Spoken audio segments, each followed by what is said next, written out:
Wray.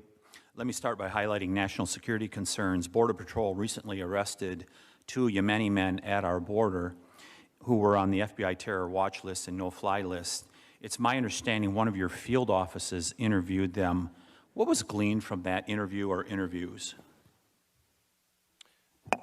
I can't discuss the specific ongoing investigations. Certainly, we are concerned about, and our joint terrorism task forces, which I think is what you're driving at, have been lashed up with both CBP at the border and to some extent working across the border with our LIGAD office in Mexico City with a specific focus on special interest aliens. We're looking in particular at Yemenis, for example, who may have tried to come in.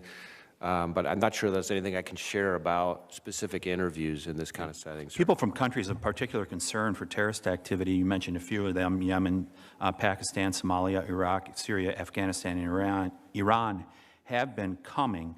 I witnessed it recently during my trip to the Darien Gap in Panama, and I would just say, when you talked about, your quote was the source of the problem, which you cited the Northern Triangle, I would go a little further south than that, because when I went down to Panama, I saw it down there. And the invasion coming into the United States has exploded as a direct result of President Biden's promise to all comers that he will grant them unobstructed catch and release into the United States. Should Americans have national security concerns with the exponential increase in the worldwide migration occurring as we speak across our southern border? Well, certainly we consider security threats at the border to be an opportunity for potential terrorist activity. I would not want to leave you with the impression, though, that as we're sitting here, that we're tracking any specific credible terrorist threats coming from recent individuals crossing the border. That doesn't give me a lot of assurance when you have tens of thousands of people basically invading our country. The numbers are staggering. They're coming out every single day. That would not be reassuring to me if I heard that answer as an American. I want to go on to a second issue I'd like to cover. Our two-tiered justice system. This is something I hear regularly back home. Time and again, Americans have witnessed justice being carried out in unequal ways. I'll give you a couple of examples. Secretary Hillary Clinton destroying evidence, no consequences. Hunter Biden allegedly lying on his firearms background investigation, no consequences.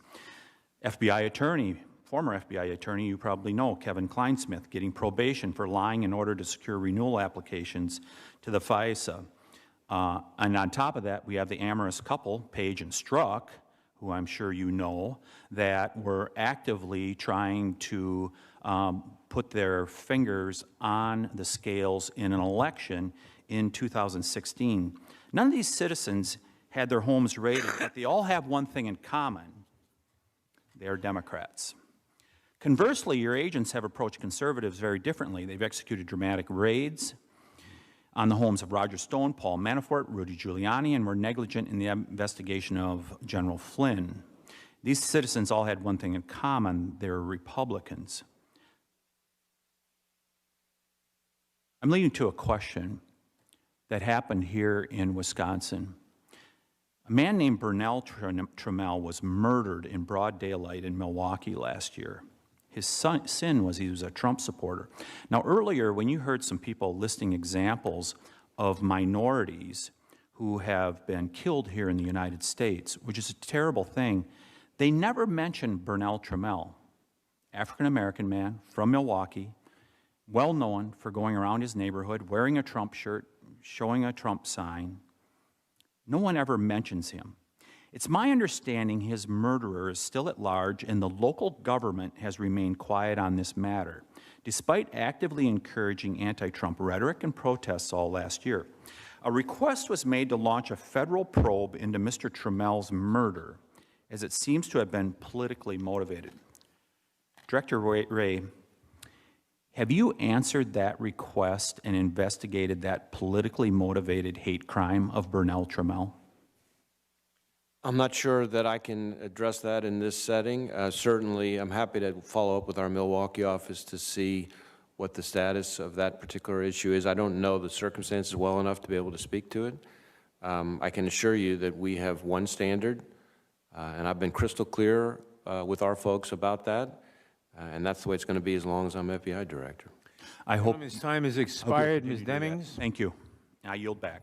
Gentleman yields back. Ms. Demings? Thank you so much, Mr. Chairman and Director Wray. It's good to see you again. I also want to thank you for protecting the American people and upholding the Constitution. As you well know, what happened on January 6th was shameful. It was disgraceful. And I do believe that as a nation, we failed law enforcement. We failed the American people. We failed the members of Congress, even those who scrambled on that day for their lives to exit the House floor, but now talk as if it wasn't that big of a deal. I also believe we failed the Vice President and his staff, and we failed congressional staff. Director Wray, you said you were just as outraged about what happened, but you said the report from the Norfolk FBI office was online chatter, that it was raw, unverified information. But you passed it on, and you made that quite clear several times today, to the Capitol Police. Director Wray, as you know, and I certainly do too, the FBI is viewed as the premier law enforcement agency, and other federal, state, and local agencies look to you, and I think rightly so. But it appears to me the FBI dismissed the information. It did not seem there was a sense of urgency. You simply passed it on, and if you did more than that, then I want to hear you talk about that. But let's talk about that information and what resulted. Officer Fanone was dragged and severely beaten. Officers sustained concussions. One officer lost the tip of his finger. Officers were beaten with baseball bats, poles, and pipes, and 2 officers committed suicide. I guess that online chatter and unverified raw information was credible after all. Director Wray, there was a failure on that day, and I would like to hear from you what role the FBI played in that failure. Well, Congresswoman, happy to take the question. So I think the most important thing I would say is that we did not dismiss the information in the Norfolk SIR, the Norfolk Situational Information Report. In fact, quite the contrary. Often when we get online chatter or raw information, we take time, which would be our preference, to run it to ground and figure out whether or not it's real or not. Because as you could imagine, there's all kinds of chatter out there, and some of it... Director Wray, this one was real. It was real. And yes. And in this instance, rather than dismiss it, we distributed it to the Capitol Police, to the MPD, to the other partners on the Washington Field Office Joint Terrorism Task Force. We did it in writing through an email, and as if that wasn't enough, we then made a point of briefing it at the command post briefing that evening, and as if that weren't enough, we put it in the portal so we could make sure that everybody got it, all of which were actions that we took, we wouldn't normally take, frankly, with raw, unverified information, but we thought the information was sufficiently concerning that we erred on the side of caution and tried to pass it to the relevant people, not once, not twice, but 3 different ways, all in the span of about 24 hours. So from our perspective, we did try to pass that information. Now, having said all of that, I don't want to leave you or any other member of this committee with the impression that we think that what happened on January 6th is okay. I'm not the kind of guy, and I think you and I know each other well enough that I know that I don't use words like outrage lightly. Do you feel like the FBI did everything within your power to properly note it, because you didn't dismiss it, so you passed it on, there had to be some concern. Do you feel that you did everything within your power to adequately and properly notify law enforcement so that they would be adequately and properly prepared to deal with all hell breaking loose at the U.S. Capitol. So anytime there is a successful attack, much less an attack of the kind of scale and significance that occurred on January 6th, you can be absolutely sure that we are asking what else we can do, what we can do better, what we can do more of, what we can do differently in terms of collecting information, analyzing it, and disseminating.